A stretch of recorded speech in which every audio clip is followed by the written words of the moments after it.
Nkulamusiza mukwano gwange. Hello my dear friend, I am so glad to have you back. Nsanyusa okulaba nate. Okimanyi nti olwaleero tuwezezza emyaka 3 bweddu Abaato Republic. Olwaleero emyaka 3 egiwedde bwe twagitandika. We started Abaato Republic 3 whole years ago and today we are 3. So I'm here to teach you or even to remind you how to count from 1 to 10, right? In Luganda.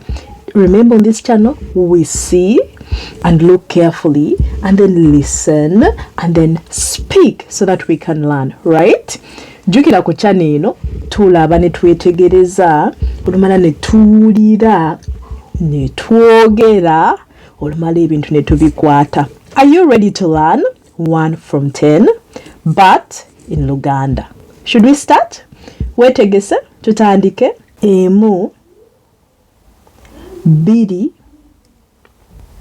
saatu, nyaa, taano, mukaaga, musaavu, munaana, mwenda, kuumi.